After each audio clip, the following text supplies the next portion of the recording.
what kind of category do we think these things are? Are they physical objects, natural phenomena? Are they mental manifestations? Are we all imagining seeing these things? I doubt that because we measure it with scientific instruments, right? We're not all being hacked, right, and spoofed on this.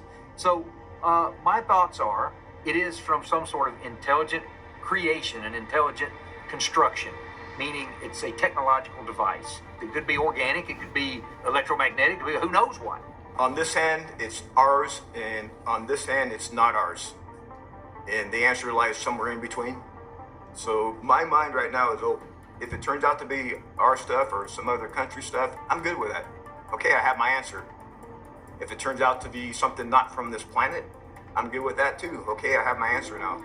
That's stuff, knowledge, information, engineering that right now, to my knowledge, nobody on this planet knows how to do.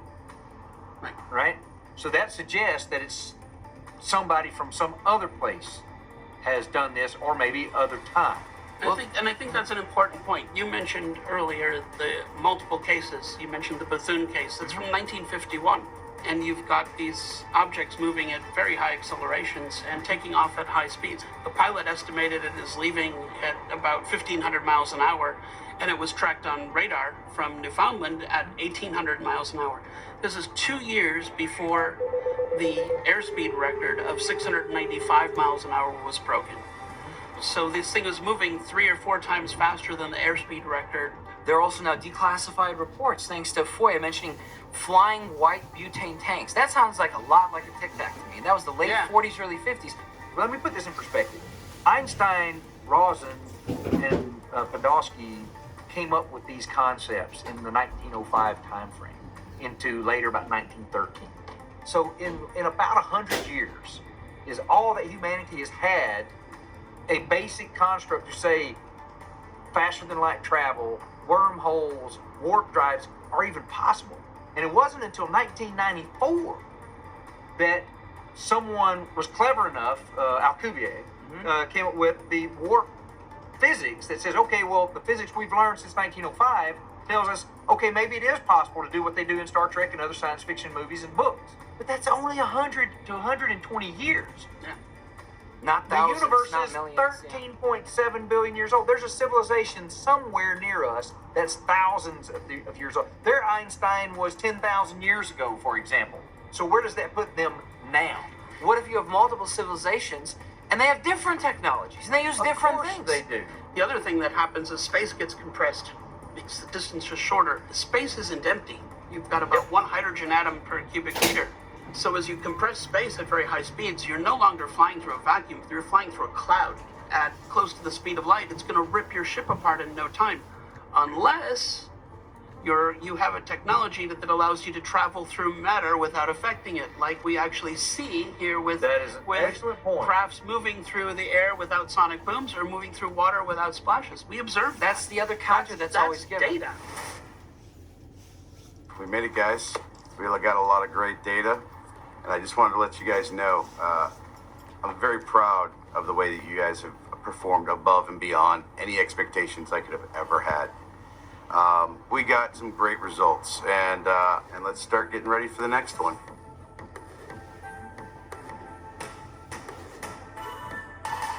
The past 5 days have been very hard and very exciting. We managed to capture multiple anomalies in multiple locations across multiple devices in real time.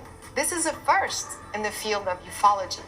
What are the odds that we would capture the exact Navy Tic Tacs that these guys saw over their ship in 2004? Now it's up to the scientists to continue analyzing the data over the next few weeks and tell us more about the properties of these objects and what this phenomenon is really about.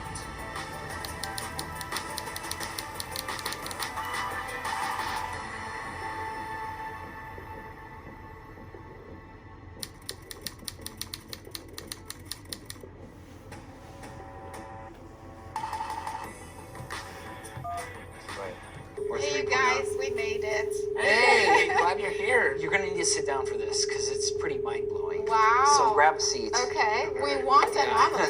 Is this like very different? Yeah, and the story starts with a list of anomalous events in the cosmic watch. So I made a list of all events that were either high in energy, high in rate, or both.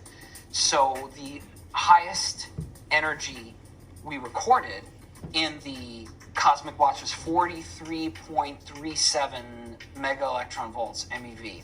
So that's the highest we recorded the entire week. 8's sort of like the maximum for terrestrial radiation. 2 MeV is more average. Oh, wow. That high energy event I just mentioned was at 4:01 a.m. Right. At 3:59 a.m., this is what the UFO DAP recorded.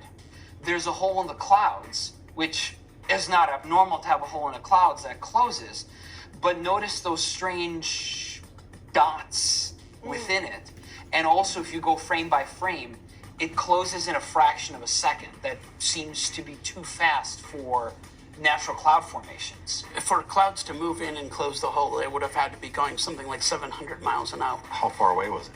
Yeah, I can show you a diagram I've made of Okay. the Awesome. situation. Yeah, so it's basic trigonometry. We're using the known angles, so we know which direction the camera's aiming. We know the field of view of the camera, and that hole was about 18 degrees above the horizon. And so given a cloud ceiling of about 1,700 feet, you can say that that hole was about 1.2 kilometers off the coast. So it's an elliptical hole. Okay. It's about 0.4 kilometers long and then about 0.1 kilometers wide. It looks like it's a hole in the clouds, or it could be a false streak cloud. Those are typically happen when you have very high altitude clouds and a section of the cloud that then spontaneously freezes, and then the crystals fall out and leaves a hole in the cloud. That isn't possible in this case because the cloud ceiling was only 1,700 feet and it wasn't cold enough for it to be that kind of cloud. A hole like that could also be explained from an airplane or another aircraft flying through the clouds that can cause a hole as well. We didn't have any aircraft going through at the time, and the UFO DAP cameras didn't pick up any craft. Now, the cameras did start recording because they detected something. But when Jeremy slowed it down, there's also a new dot that appears in the last couple frames. Yeah, the dots, Oh. there are a few dots appearing, yeah. Yeah, but throughout there's the time. one fresh, there's Well, one lonely one at dot, the end, fresh yeah. dot that appears. Did you check the radiation data with any outside organizations? We did. We looked at the data from Fermi, the NASA spacecraft that looks at gamma ray bursts from distant astrophysical phenomenon. There's no correlation there. We did have to check also for solar activity. This event is not correlated with the solar activity. So, what about the FLIR? Anything with the FLIR? Unfortunately, the FLIR, about 7 minutes before this event took place, all 8 FLIR cameras shut down. We lost power. And power was distributed from 2 different sources. I don't think it's a coincidence, though. This really bothers me because it reminds me of how the phenomenon is often associated with electromagnetic Yeah. anomalies that cause things to break, cars to turn off, and things Yeah. like that. That I think it's really convenient that Yeah. the FLIR went down. How about the people who would say, well, maybe there's something malfunctioning with the camera? What would you say to that? We actually have, several minutes before the video we looked at, we have another video that doesn't have the speckles but has the hole several minutes before. But then even better, we have, the entire week's worth of UFO DAP video and imagery where it's functioning perfectly. It's triggering on birds, it's triggering on planes, and it even has a built-in classification system where it says percentage probability it's a plane or a bird. Not only that, we also have direct controls from a nearly identical part of the sky, day and time, no hole, just clouds, and the camera's functioning perfectly normally. So there's just too many strange coincidences here with all the different events that stack together. I mean, it's really easy to take one video and say it's this or that, or it's not really anomalous because it can be anything. But it can't be anything because we've done these calculations and we have these correlations. So it's extremely unlikely that it was a malfunction in the camera. Was there any correlative data with weather radar or anything like that? Yeah, we were able to obtain weather radar. Just before 4 o'clock, you see a large clump of area where you have a lot of turbulence, and so this is correlated with the presence of that hole. The radar shows that there was actually reflective objects in the area. High energy particles and gamma rays would have bombarded the entire CCD chip on the camera, resulting in spots uniformly spread across the image. As a result, these really appear to be physical objects somehow appearing or materializing in the hole in the clouds. The radar returns suggest that we are seeing the objects through the hole in the clouds at a distance of about 5 kilometers away. Thus, the objects are most likely about 35 to 50 feet in size, which is the estimated size of the Tic Tac objects in the 2004 Nimitz encounter. Wow. If you have something anomalous in different devices at the same time, that reduces the probability. This is why, for example, I've never bought in to the claims that the Nimitz encounter, that was just, the radar didn't work. So then the pilot's eyes were also deceiving them. At the exact same time, the radar wasn't working properly. And the radar wasn't working properly at the exact same time the FLIR cameras wasn't. It's just so absurd to claim that multiple devices and multiple different imaging modalities were all conveniently malfunctioning at the same time, telling you the same thing. That is absolutely insane. Well, with all this, what is it? Because of how it looks like a hole that is open and then closing, we called it a wormhole, which got me obviously extremely excited. However, we have to be careful because that would be obviously a major scientific discovery that would require a great deal more evidence than what we have.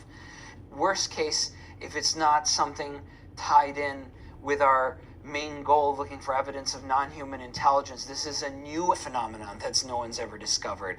This is an unidentified, unclassified new phenomenon. We are adding to the UAP unidentified. We're adding to the lexicon of unidentified objects. Wow. I forgot who it was who stated most scientific discoveries don't begin with eureka. They begin with huh. Exactly. That's exactly what we have here. It's one of those huh. What the heck is that moments?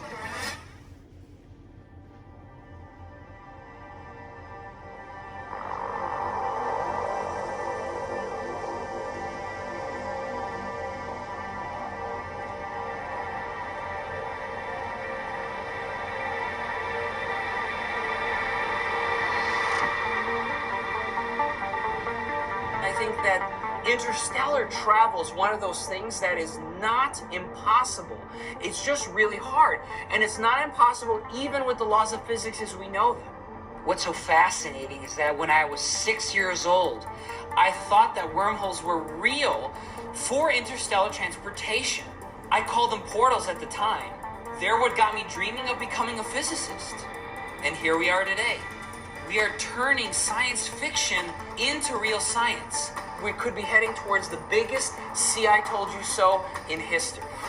In 1935, Einstein wrote a paper with his student Nathan Rosen creating the Einstein-Rosen bridge. A bridge that in principle could allow you to break the light barrier.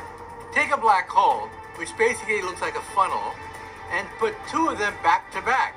Stick the two funnels together, and you now have a gateway between two universes that would allow you in principle to go faster than the speed of light. These are wormholes. And are they possible? Yes. But you would have to be a very advanced civilization to do this. What we're seeing are things that I think transcend reality. I come personally to an area of multidimensional realities of some kind that cross over periodically. When they are here, the thing is just as physical, when it's crossed over, it's physically there. But when they separate again, it's not. So when you ask the question is, where did it go? Where is not even the right question. But it's very hard for us to contemplate things that precipitate into physical reality and then dissipate into apparent nothingness. There's got to be other life forms out there. It's my view that there are multiple phenomena that are all interrelated. At the end of the day, we're trying to understand the nature of our reality, how things could be possible when they seem to defy the laws of physics as we know them today. Our consciousness is entangled with space itself, with everything that we witness. We can't deny an experience once we have it. So perhaps our fascination with the mystery of UAPs, could these be an extraterrestrial life form visiting us? How are they getting here? It is perhaps a way for us to understand who we really are, how we fit within the bigger picture, in the cosmic map of the universe. What's a few thousand years to a galaxy that is billions of years old? These are the civilizations that could be millions of years ahead of us, or perhaps millions of years behind. That's the scale of the galaxy. And that's why I believe they're out there. And possibly even here. Our main problem is that we assume they're just as primitive as we are. They can digitize their consciousness and put it on a laser beam and shoot the laser beam at the speed of light. What's at stake is our understanding of reality itself. Our worldview could shatter with one credible incident that cannot be refuted. The only explanation that makes any sense is that there's something of higher intelligence that's got advancement over our technology. I think it's going to change things in the world. People are going to understand there's something out there that isn't us, isn't harming us, and we can learn from it. This is a paradigm shift.